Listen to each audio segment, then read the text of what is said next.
मैंने एक आदमी को बिना हाथ लगाए तबाह कर दिया। सोचो, एक कमरे में दो लोग हैं, एक चिल्ला रहा है, गुस्सा में पागल हो रहा है, गालियां दे रहा है, हाथ उछल रहे हैं, दूसरा बिल्कुल चुप, शांत, इमोशनलेस। अब बताओ, कमरे में पावरफुल कौन है? अगर तुमने चिल्लाने वाले को चुना तो तुम ऑलरेडी हार चुके हो। Welcome to the darkest corner of human psychology, जहां पावर दिखती नहीं, महसूस होती है। आज मैं तुम्हें वो सीक्रेट बताऊंगा जो बिलियनर्स, मास्टरमाइंड्स और सबसे डेंजरस लोग यूज करते हैं। The art of not reacting.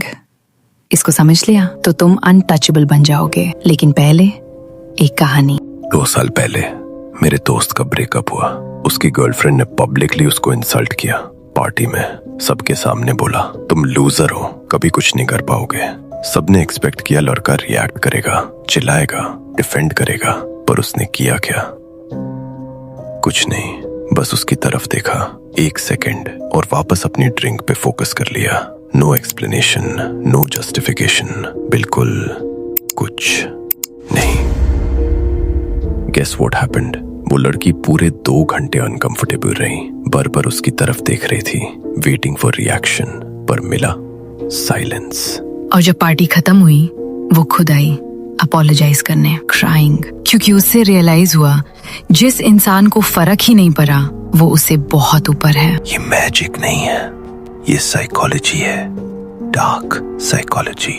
समझो केयरफुली। जब कोई तुम्हें प्रोवोक करता है, वो तुम्हारा इमोशनल ट्रिगर ढूंढ रहा है, तुम्हारा एंगर, तुम्हारा ईगो, तुम्हारा फियर। अगर तुम रिएक्ट किए, गेम ओवर, क्योंकि तुमने दिखा दिया कि वो तुम्हें कंट्रोल कर सकता है। पर जब तुम साइलेंट रहते हो, तब रियल गेम शुरू होती है। देखो क्या होता है जब तुम रिएक्ट नहीं करते।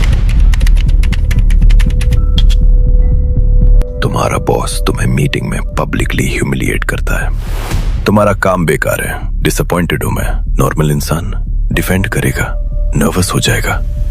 तुम, नोटेड सर, मैं इंप्रूव करूंगा। और फिर silence, no explanation, no excuses. Guess what? वो बॉस कंफ्यूज हो गया, उसका पावर मूव बैकफायर हो गया, क्योंकि तुमने उसकी एनर्जी अब्सॉर्ब कर ली और रिफ्लेक्ट नहीं किया। ये समझ लो clearly, not reacting is not weakness, it's a weapon. जब तुम रिएक्ट नहीं करते, तुम कंजर्व करते हो अपनी एनर्जी, वो वेस्ट करते हैं। तुम ऑब्जर्व करते हो उनकी पैटर्न, उनकी वीकनेसेस। तुम क्रिएट करते हो साइकोलॉजिकल डोमिनेंस। शेरनी शिकार के पीछे नहीं भागती जब तक जरूरी ना हो, वो ऑब्जर्व करती है, पेशेंट रहती है, और जब अटैक करती है, 1 शॉट, गेम ओवर। तुम भी वही बनो। लेकिन ये पावर है, रिस्पॉन्सिबिलिटी भी है। जब तुमने ये मास्टर कर लिया, लोग तुमसे डरेंगे, तुम्हें प्रिडिक्ट नहीं कर पाएंगे। तुम्हारा साइलेंस उनके लिए हॉन्टिंग बन जाएगा।